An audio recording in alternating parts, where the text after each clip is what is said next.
upang mapahiya si Jesus Christ. So sinabi rin po sa Mateo 27:29, at sila'y makaawa ng isang putong na tinik at ipinutong sa kanyang ulo at inilagay sa kanang kamay niya ang isang tambo at sila'y nagsinuhod sa harap niya at siya'y kanilang nilibak na nagsisipagsabing magalang hari ng mga Hudyo.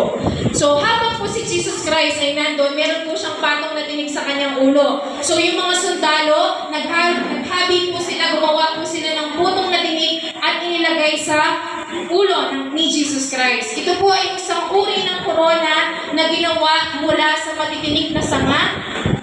Ito ay sinadyang gawin daw po ng mga sundalo para mapahiya si Jesus Christ. So si Jesus Christ ay hari ng mga Hudyo, pero ang pinatong po sa kanya yung matinik na korona instead of yung pangharing korona. Sa halip na tunay na korona yung pinatong kay Jesus Christ, ang pinatong po sa kanya yung matinik na korona para po siya ay masaktan at pagtawanan. So minak siya ng mga taong naroon, sabi niya.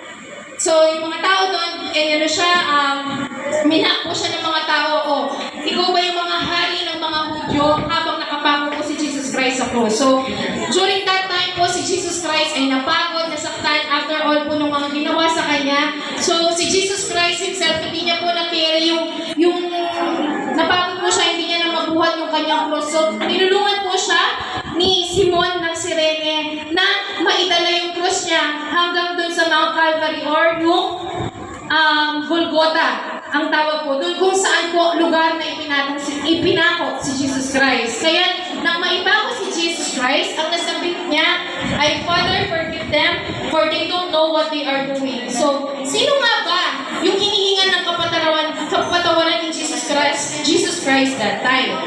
So, yung hinihingan ba niya ng pagpapatawad or forgiveness ay para kay Peter ba?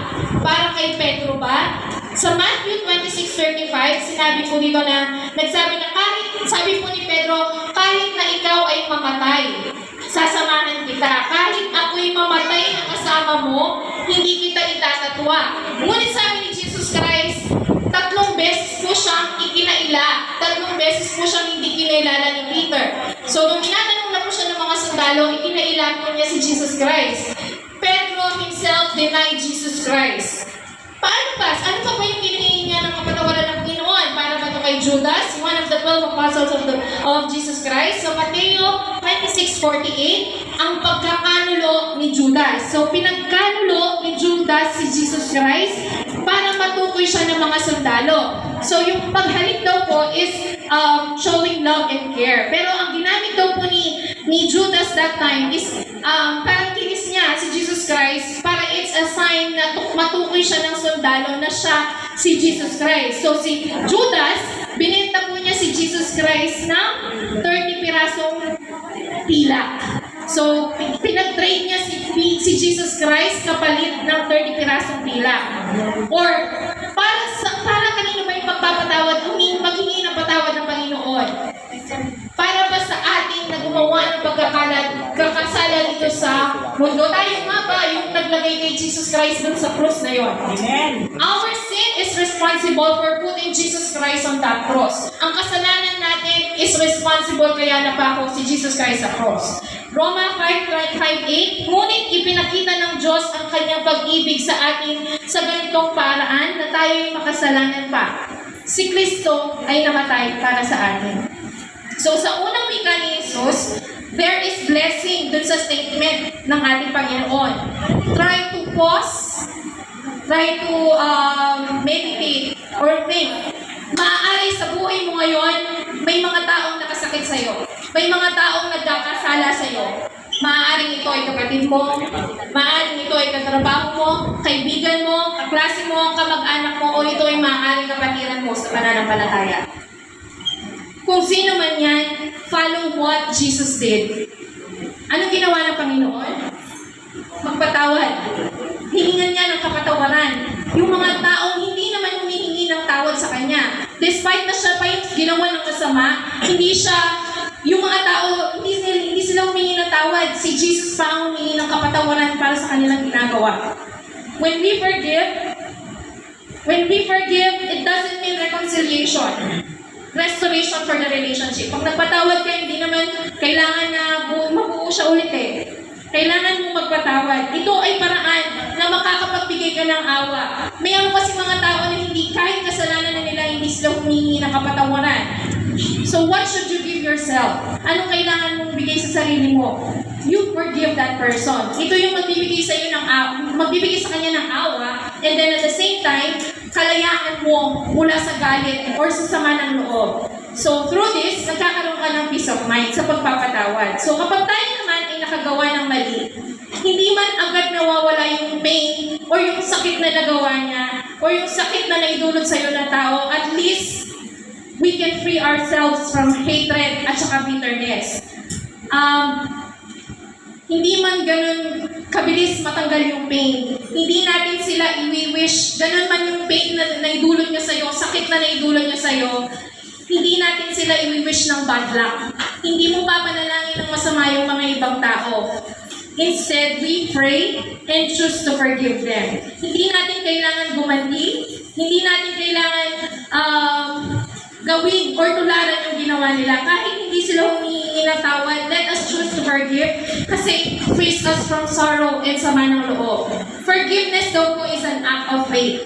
Kung ano man yung nangyayari sa atin, nakikita po lahat yan ng Diyos.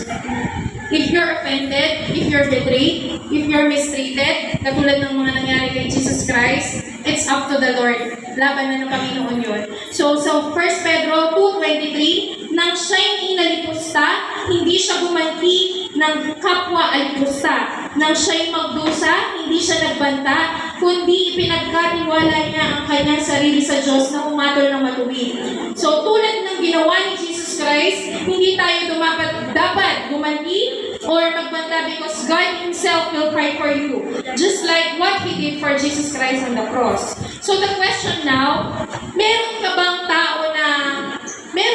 bagay o tao na nakasakit sa'yo or bagay na tao na kaalitan mo or kasamaan ng loob sa oras na to?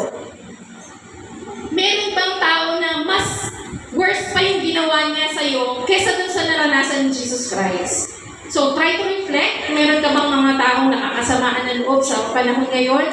So this is the moment, this is your chance na to ask for forgiveness. Kasi kapag nagpo-forgive ka, hindi lang siya ang nagbe-benefit, kundi ikaw mismo ang nagbe-benefit. At tulad nga po nung nasabi kanina, forgiveness is an act of faith. So paano tayo hindi magpapatawad kung Jesus Himself experienced that extreme pain nung naranasan ng Panginoon, pero siya ay nagpapatawad? How can we not exercise that level of forgiveness? Di ba po grabe yung naranasan ni Jesus Christ dun sa cross? Pero pinilit niyang magpatawad. Dun po sa more on the reading po, despite of dun sa ginawa sa kanya ni Peter na pagtalikod. So pinatawad pa rin niya at binigyan ng liderato si Peter. So ang pagpapatawad daw po ay isang divine obligation. So being a true Christian, it is our divine obligation to forgive the people that hurt us. Kapag tayo ay nag-i-extend ng pagpapatawad, it is an act of faith. Kaya kung sino man sa pagninilay natin ngayon sa panahon na to, try to close your eyes. Pikit po natin ang ating mga mata. So kung meron man po tayo ngayon na panahon na kasamaan ng loob, mga taong nakasakit sa'yo, try to forgive them, try to pray for them na hindi man ngayon, Father God, ikaw mismo ang mag-aayos sa amin. Ikaw mismo ang magre-resolva sa anumang pinagdadaanan namin. Kaya, yun ang po sa